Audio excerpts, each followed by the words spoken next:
चीन जो है आज दुनिया का सबसे बड़ा मैन्युफैक्चरिंग नेशन है।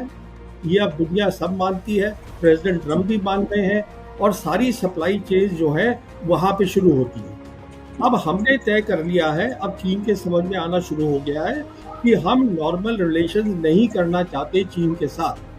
मैं हम्म। तो यहाँ तक कहूँगा, एक कारण कि शी जीपिंग प्रेसिडेंट शी जीपिंग अभी ब्रिक्स में नहीं गए ब्राजील की, वो ये भी हो सकता है कि मोदी को मिलने की जरूरत नहीं है।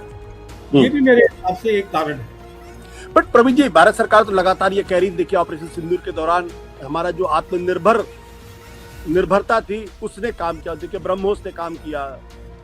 अब ये प्रश्न इस बात को लेकर ये है कि भारत सरकार अगर आत्मनिर्भरता की बात करती है तो क्या हमारी डिफेंस में आत्मनिर्भरता उस स्थिति तक पहुंचती है जहां हम चीन का मुकाबला कर सके? आप चीन को तो बिल्कुल ही छोड़ दीजिए, चीन एक अलग क्लास पे है। आपने बात करी ब्रह्मोस की, प्लीज आप ये बात समझिएगा, ब्रह्मोस आपका सिस्टम नहीं है। ब्रह्मोस एक जॉइंट सिस्टम है और उसकी जो इम्पोर्टेंट कंपोनेंट्स हैं आज भी रशिया से आते हैं। S-400 जो है वो रशियन सिस्टम है। जो आपका आकाश है जिसकी बारे में बात हो रही है, मैं आपको ये बताना चाहता हूँ, ये आकाश वो प्रोजेक्ट है जो 1984 में अब्दुल कलाम ने और prime minister Mrs Indira Gandhi ने as part of the missile programme उसको किया था। तो ये इसका जो फ्रेमवर्क और जो सोच है, मैं सिर्फ ये बताना चाहता हूँ, वो 50 साल से पुरानी है। आप कितनी भी इम्प्रूवमेंट कर लीजिए, कहने का मतलब ये है कि जब तक आप R&D में पैसा नहीं डालेंगे, और उसमें पैसा डालना होता है, टाइम लगना होता है, ये रातों रात आत्मनिर्भरता नहीं हो जाती। अभी जैसे आप खुद ही बोल रहे थे, एयर चीफ कह रहे हैं कि मेरी जो 42.42 स्क्वाड्रन की वो है सैंक्शन है, हालत बहुत ख़राब है, बहुत नीचे हो गया है, 2 फ्रंट मुझे संभालने हैं। वो कह रहे, अब बात चल रही है कि अब हमको इंटरम में, बीच के पीरियड में, अभी आमका कहीं नहीं आ रहा है, वो जो 5th जनरेशन है हमारा, उसके इंटरम में हम F-35 लें अमेरिका से कि रशिया से हम Su-57 लें, इसकी बातचीत भी चल रही है। क्योंकि सवाल ये है, आत्मनिर्भरता एक नारा है, आप ये समझिएगा। मैं आपके किसी भी एक्सपर्ट से इसको डिस्कस करने के लिए तैयार हूँ। वो जी। एक नारा है, जिस दिन मुझे दिख जाएगा इस पे रिसर्च हो रही है, पैसा डाला जा रहा है, एक टेक्नोलॉजी प्लान है। एक देखिए, आप जब भी कोई काम करते हैं आप एक प्लान बनाते हैं कि ऐसी क्या चीज़ है मेरे दोनों दुश्मनों के पास जो मेरी प्रायोरिटी होनी चाहिए। यहाँ पे अब जैसे ड्रोन देखा सबने, वो ड्रोन के पीछे सब भाग गए, वो आपकी प्रायोरिटी नहीं है। आपकी प्रायोरिटी है इलेक्ट्रॉनिक वॉरफेयर, आपकी प्रायोरिटी है साइबर, आपकी प्रायोरिटी है स्पेस। वो आप नहीं करेंगे क्योंकि वो दिखता नहीं है, वो वर्चुअल डोमेन्स है। आप देख रहे हैं कि साहब गन चाहिए, आप बताइए मुझे 30 टन की गन आप कौन से वहां पे लेके चले जाएंगे हाई एल्टीट्यूड में चीन के खिलाफ।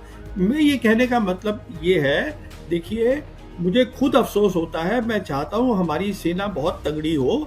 अभी हालत ये है, सेना की काबिलियत है नहीं ज़्यादा और हमारी असेसमेंट्स गलत है। वो आपने लेफ्टिनेंट जनरल राहुल सिंह को ही सुन लिया है। और जहाँ तक दुश्मन है, दुश्मन आज चीन वो है एक देश जो अमेरिका को टक्कर दे रहा है। आप समझिए आपने कहाँ कहाँ दुश्मनी बनाई है। और अगर आपको तरक्की करनी है, उसका एक ही रास्ता है, आपको शांति का रास्ता ढूंढना पड़ेगा, और वो हो सकता है आप करना नहीं चाहते। आप मुझे ये बताइए, पाकिस्तान आपका कैसे बन गया दुश्मन? अभी जब ये मोदी सरकार नहीं आई थी, पिछली सरकार तो उनसे बात कर रही थी, प्राइम मिनिस्टर वाजपेयी उनसे बात कर रहे थे। तो कहने का मतलब ये है, जब सरकार आती है तो दुश्मन बनते हैं नए। हमें देखना है, एक फॉरेन पॉलिसी ऐसी बनानी है जिसमें पीस हो, हमारी डेवलपमेंट हो। ना आपका दुश्मन चाइना है, ना पाकिस्तान है, ना आपका दोस्त अमेरिका है, ना इजराइल है। हर मुल्क अपना अपना देख रहा है, तो आपको भी अपना देखना है। अगर आप आज बात शुरू कर देंगे पाकिस्तान के साथ, वो बार बार आपसे कह रहा है कि मेरे से बात करिए आप पानी के ऊपर, ट्रेड के ऊपर और कश्मीर के ऊपर, तो आप बात तो करिए। अब आप कश्मीर पे तो बात ही नहीं करना चाहते हैं बिल्कुल। अब आप कहते हैं सब कुछ नॉर्मल हो गया है। आप प्लीज़ जाइएगा वहाँ पर कश्मीर में, पता करिए खुद क्या सब कुछ नॉर्मल हो गया है। होता तो वहाँ से आप फौज निकाल लेते, वो आप निकाल नहीं पाए आज तक। कहने का मतलब ये है आशुतोष जी कि दुश्मन कोई नहीं होता कि चीन उसकी मदद कर रहा है, इसकी कर रहा है। वो तो शी जिनपिंग आए थे यहाँ पर अक्टूबर 2019 में, प्राइम मिनिस्टर मोदी को मिले थे महाबलीपुरम चेन्नई में। तब उन्होंने कहा था हमें ट्रायंगुलर पीस करनी चाहिए जिसमें चीन भी हो, पाकिस्तान भी हो और हिंदुस्तान भी हो, जिससे कि इस पूरे एरिया का डेवलपमेंट हो। वो आप करना नहीं चाहते हैं क्योंकि आप ये दिखाना चाहते हैं आप बहुत ताकतवर हैं।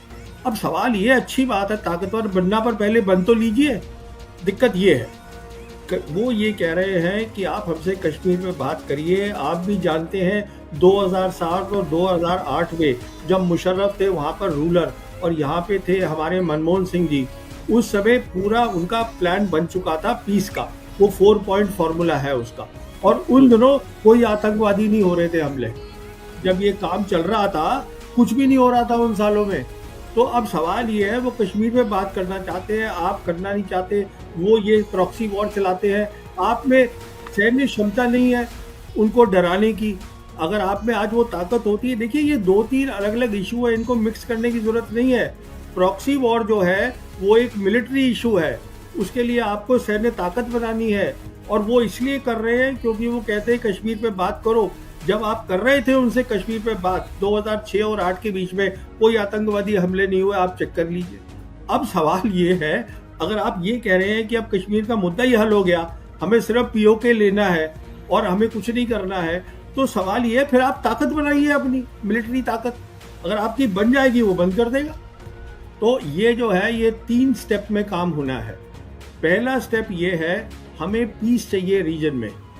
तो जैसे वो बताया गया था, हमें पीस चाहिए चीन के साथ, पीस चाहिए पाकिस्तान के साथ, और दोनों मुल्क तैयार हैं। चीन हमारे साथ नॉर्मल रिलेशंस करना चाहता है, हम नहीं करना चाहते। अगर आप पहले तो शांति कर लीजिए, अगर आप शांति कर लेंगे तब क्या है, तब टाइम होता है अपनी रिसर्च को सॉर्ट आउट करने में। उसके लिए फिर आप पूरी एक टेक्नोलॉजी पॉलिसी बनाइए। वो दूसरा स्टेप है कि साहब हमें क्या चीज़ चाहिए, कौन सी चीज़ हम बाहर से लाएंगे, कौन सी चीज़ के लिए हमको रशिया से जॉइंट वेंचर करना चाहिए, किसमें हम R&D डालेंगे, वो दूसरा स्टेप है। उसके बाद फिर वो टाइम आएगा जब आप कहेंगे कि मैं, और आपको लड़ाई फिर लड़ने की जरूरत ही नहीं पड़ेगी शायद। अगर आप इतनी कोऑपरेशन कर रहे हैं और खुशहाली हो रही है, साउथ एशिया में तरक्की हो रही है, फिर आप किस बात की लड़ाई करेंगे। फिर भी आपको सैन्य शक्ति बनानी है क्योंकि डिफरेंस होना चाहिए। पर हम अब जो मैं आपको प्लान बता रहा हूँ वो अगले 10 से 15 साल का प्लान है। उस समय क्या हालत होगी किसको क्या पता है। पर आप तैयारी तो करिए, अपना टेक्नोलॉजी मैप बनाइए, आप पीस करिए रीजन के अंदर। उसके बाद देखिए आप, देखिए स्टैंड हमारा क्या है कश्मीर पे। कश्मीर पे 4 पॉइंट फॉर्मूला था मुशर्रफ का, हमने उस पर बातचीत करी, बैक चैनल बातचीत हो रही थी पाकिस्तान के साथ। तो कश्मीर का वो मुद्दा है जिसपे आपको बात करनी है। और आज कश्मीर जो है उसमें चीन भी फिजिकली बैठा हुआ है, चीन फिजिकली बैठा है लद्दाख में, आपके ईस्ट लद्दाख में बैठा है, पाकिस्तान के पास है, आपके पास है। जो आप कश्मीर का नक्शा देखें तो इस पे तो बात करिए आप उनके साथ। अच्छा, जहाँ तक ताल्लुक है उसका चीन का ताल्लुक है, दलाई लामा उनके लिए एक सेंसिटिव सब्जेक्ट है। पर अगर आप उसकी हिस्ट्री पूरी देखें तो वो आपसे लड़ाई नहीं करना चाहता है। चीन सिर्फ ये चाहता है कि जो दलाई लामा जो है आप उसमें इंटरफेरेंस ना करें, जो आप कर रहे हैं। मिसाल देता हूँ आपको, नैन्सी पेलोसी जो यूएस स्पीकर होती थी, वो अगस्त 2022 में वो गई थी वहाँ पर ताइवान। उन्होंने वहाँ पे प्रॉब्लम क्रिएट करी। ताइवान में जाके वो डेमोक्रेसी को सपोर्ट करने गई थी। फिर वहाँ पे क्या हुआ कि जो चाइना थी उसने अपनी एयरफोर्स को और न्यू नॉर्मल बना दिया वहाँ पर। अच्छा, उसके बाद वो यहाँ पर आई जून 2024 में। और क्यों आई? वो रिजॉल्व तिब्बत एक्ट देने के लिए। वो एक ऐसा एक्ट था जो बाइडेन एडमिनिस्ट्रेशन ने सेनेट और हाउस में पास हुआ था। अच्छा, उनको मालूम था कि एक हफ्ते के अंदर अंदर दलाई लामा खुद अमेरिका जा रहे थे अपनी नी सर्जरी करवाने, पर वो उसको यहाँ देना चाहती थी क्योंकि मोदी सरकार भी वही चाहती थी। वो इसलिए चाहती थी, वो आई थी अपने पूरे लॉ मेकर्स के साथ, और भी उनके बहुत लोग आए थे कांग्रेस के। फिर वो जॉइंट फोटोग्राफ्स है प्राइम मिनिस्टर की, नेशनल सिक्योरिटी एडवाइजर डोवल की, वो सब साथ थे। अब सवाल ये है उनका यहाँ आने का मतलब क्या था, धर्मशाला में आके वो देने का। हमारी धरती को इस्तेमाल करना, वो उसको प्रोवोक करने के लिए चाइना को against the Dalai Lama, it doesn't make sense. At all. और this is something that the government of India, देखिए, वो सोच रहा है। दलाई लामा जो है वो रिलीजियस लीडर नहीं है, वो रिलीजियस और पॉलिटिकल लीडर दोनों थे। हमने चीन की बहुत मदद करी है। 1959 में दलाई लामा आए थे। अभी मैं उनका जो 1959 में वो यहाँ हिंदुस्तान भाग कर आए थे दलाई लामा, तब से वो इधर ही हैं। अच्छा, 1960 से धर्मशाला में बैठे हैं। हमने उनकी कितनी मदद करी, वो मैं अभी वो इंटरव्यू सुन रहा था सिंकियों उनके जो है पीपा सरिंग की, तो वो बता रहे थे कि देखिए आज हम 25 मुल्कों में फैले हुए हैं। उनके बहुत बड़े दफ्तर हैं अमेरिका के अंदर और लंदन के अंदर, तो उनका डायस्पोरा पूरा हर जगह है। तो हम उनकी इतनी मदद कर ही चुके हैं। तो अब अगर वो सवाल, मैं ये कहता हूँ कि अब उनको सोचना चाहिए, हाँ ठीक है अमेरिका ज़्यादा पावरफुल है तो आप अपना मेन दफ्तर वहाँ खोल लीजिए। मैं ये कह रहा हूँ, देखिए आप अगर ये कहेंगे कि वहाँ पर तिब्बत के अंदर चीज ये कर रहा है वो कर रहा है, ये आप तभी कह सकते हैं जब आप ग्लोबल पावर है, कि आपको हर चीज का ध्यान रखना है और आपको नजर रखनी है हर चीज के ऊपर। आप इस समय आप उस स्टेज पर हैं कि आप अपना नेशनल इंटरेस्ट देखिए। आपके 80 करोड़ लोग गरीब हैं, बहुत खाने को उनके पास नहीं है। आपकी जो सैन्य क्षमता है वो ठीक नहीं है, आपके खतरे बढ़ गए हैं। ये आपके मुद्दे होने चाहिए। ये कहाँ से मुद्दा है कि वो चीन वहाँ तिब्बत में कर रहा है, ये तो मुझे समझ में नहीं आया। हम उनकी बहुत मदद कर चुके हैं, अब वो भी अपना खुद मदद करे, अपना देखे कहाँ उनको दफ्तर बनाए, जाके लंदन में जहाँ जो उनका मेन दफ्तर है वहाँ बना ले। ये कह रहा हूँ मैं आपसे। मैं ये कहना चाहता हूँ, आज आप प्रेसिडेंट ट्रंप को देख लीजिए, हमारे स्ट्रेटेजिक रिलेशंस है उनके साथ। हमने एक बहुत बड़ा जॉइंट स्टेटमेंट इशू करी जब प्राइम मिनिस्टर गए थे फरवरी इसी 2025 में। अभी वो रोज हमें धमकाते रहते हैं कि मैं 10% लगा दूंगा तो ब्रिक्स के मेंबर हो, अब मैं इतना लगा दूंगा। हम उनके साथ $500 बिलियन का ट्रेड करना चाहते हैं 2030 तक। तो वो प्रैक्टिकल नहीं है क्या? वो तो दुनिया की ताकत है, हम कौन सी ताकत है उनके सामने? कहने का मतलब ये है कि देखिए, आपके दर्शकों को मैं ये बताना चाहूँगा, हम उस कगार पे इस समय खड़े हैं जहां हमारे पास अपॉर्चुनिटीज हैं तरक्की करने की। आप इधर उधर करके दूसरों के उसमें ना जाएं, आप अपना मसला देखें जिससे आपका जो देश हो वो पीसफुल रहे, वो तरक्की करे। आपके इंटरनल मसले इतने, आप उन्हीं को संभाल लीजिए, वही बहुत है। देखिए, चीन का बहुत बड़ा रोल हो रहा है हमारे एरिया में। अब जहां तक ताल्लुक है पाकिस्तान का और चाइना का, ये तो हम सब जानते हैं, जब से मोदी सरकार आई है सबसे पहली बार ये हुआ है इंडिपेंडेंस के बाद कि आज हमारे दोनों बॉर्डर जो हैं वो लाइव हैं। दोनों के दोनों बॉर्डर, ऐसे पहले कभी नहीं हुआ। फिर हमने ऑपरेशन सिंदूर में, जैसे आपने बताया, और इस बात को मैं पहले भी बहुत देर से दोहरा रहा हूँ और मैं ये भी बता रहा हूँ कि देखिए, जब हमने 370 हटाया था तब से चीन और पाकिस्तान ने ट्रेनिंग बहुत ज़्यादा शुरू कर दी थी। मैं तब से बोल रहा हूँ कि आप पाकिस्तान से लड़ाई नहीं कर रहे हैं, आप वन फ्रंट रीइंफोर्स्ड वॉर लड़ेंगे। इसका मतलब चीन उसकी पूरी मदद करेगा बिना हाथ दिखाए हुए। वही हमने ऑपरेशन सिंदूर में देखा। 4 दिन में स्पेस की कैपेबिलिटीज और भी बहुत कैपेबिलिटीज है जिसमें उन्होंने पूरा उनका साथ दिया। अब ये कहना कि 80% जो है वो हथियार आता है उनके पास, ये बेबुनियाद बात है।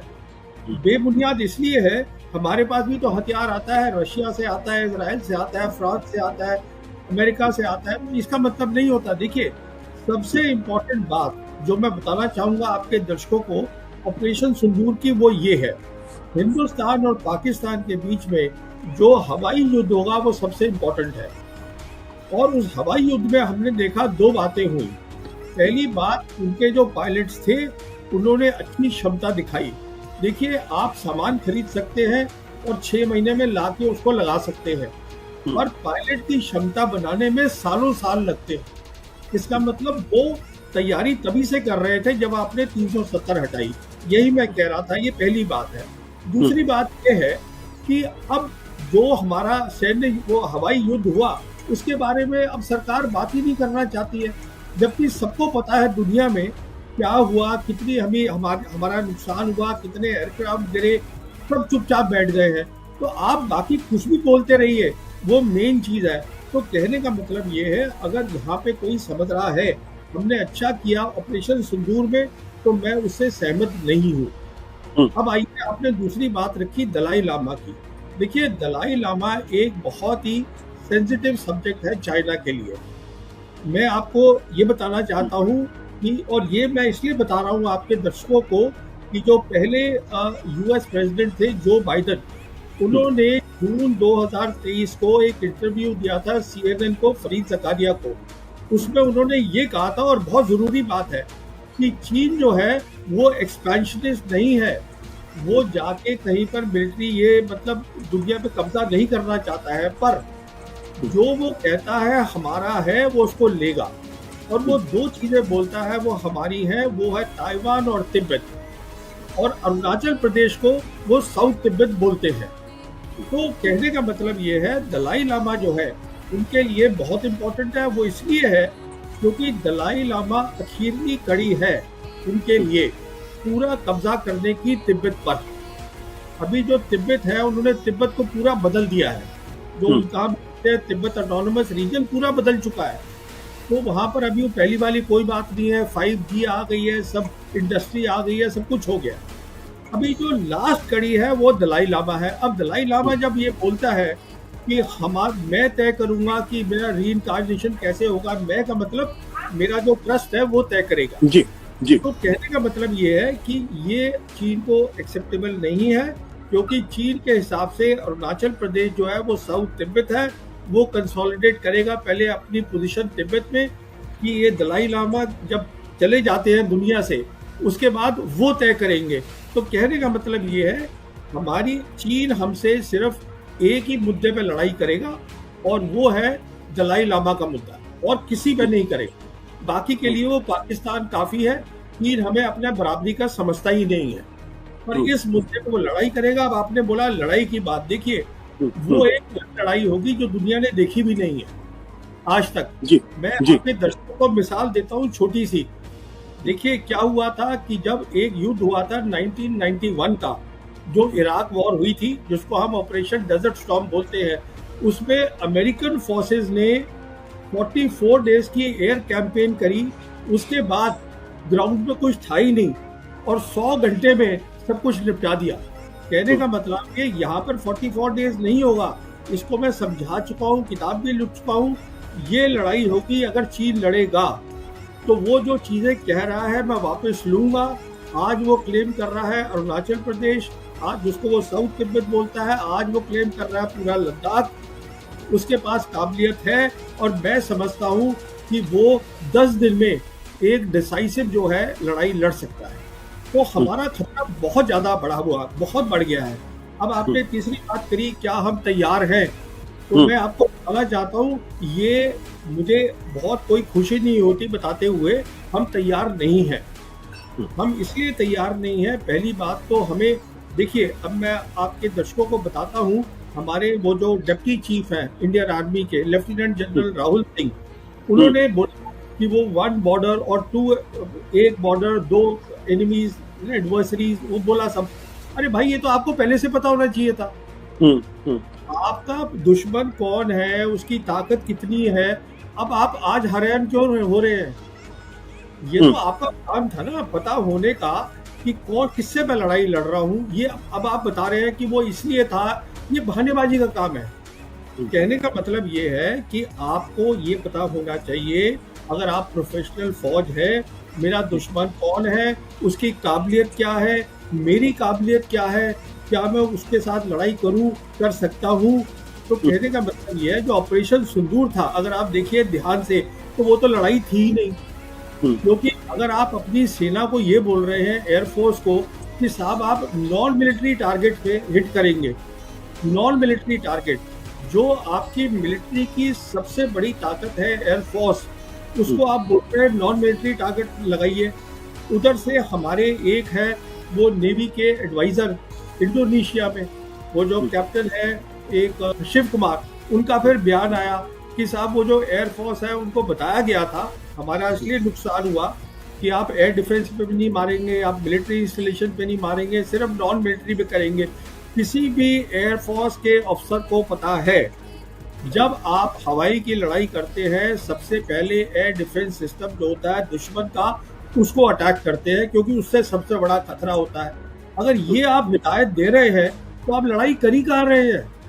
तो ना तो आपके पास लड़ाई आप करना चाहते हैं, आप अच्छा उसके बाद आप फौरन बोल रहे हैं कि हम एस्केलेशन नहीं चाहते। अरे बाबा, अगर आप दूसरे मुल्क में घुस के उनके अंदर मिसाइल फेंकेंगे तो वो क्या रिटेलिएट नहीं करेंगे? सोचने की बात है।